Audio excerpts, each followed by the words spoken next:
The Russian army has retreated or is retreating from the Ukrainian city of Lyman. And Lyman during the Soviet period was called Krasny Lyman, Red Lyman. Doesn't look terribly red at the moment. It was captured by Russia at the beginning of the conflict and has now been retaken. The president has said that a Ukrainian flag is now flying above this city. It's an important railway junction.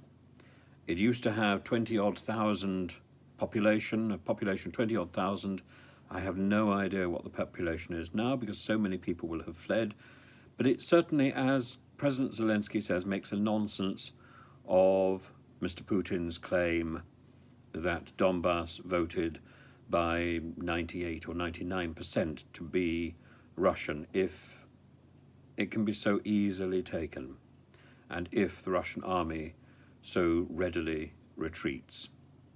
Meanwhile, in Moscow, the various authorities are blaming each other and blaming various generals and calling on very aggressive action and reprisals by the powers that be. I think it just stands to reason that Russia needs to take some time out, reflect, go to the naughty corner, and just ask whether or not their bullying is acceptable behaviour on the world playground.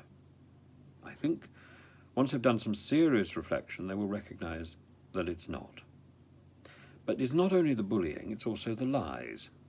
The lies not only that the Russian authorities have fed to the troops that they are sending into Ukraine, but the lies that they have fed to their own people again and again through television programs, some of which, as I say repeatedly, I know. Lies, lies, lies, and it's time to start repairing the damage that these lies have done. There is a third strain to all of this, like a very nasty piece of rope. A third strain to all of this is the threats. The threats which are made not only to Ukraine, but to the world community.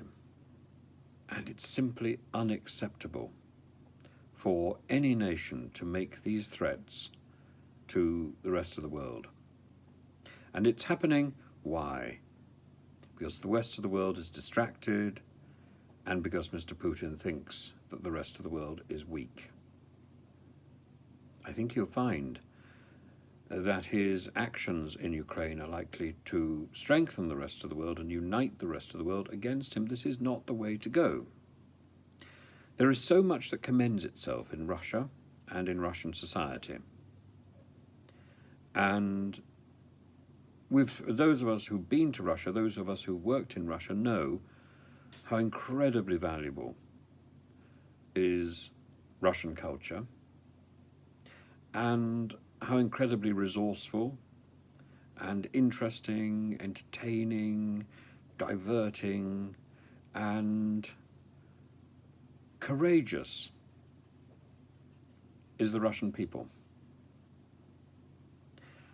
Yes, there's a certain reluctance to fight the authorities, but why would anybody fight an authority that claims to be dominant and that will imprison anybody who challenges their belief? The sensible thing to do is to be silent, I'm afraid, is to be silent. But I hope people across Russia will start to realize that it is time to speak out against dictator Putin. And I hope Putin will recognize it's time to wonder whether or not what he's doing is right. I'm not of the mind that says that Putin is intrinsically evil. We look at our own leadership and we look at stupidity. I look at Putin's and I look at much the same. I think stupidity can be significantly more dangerous than evil.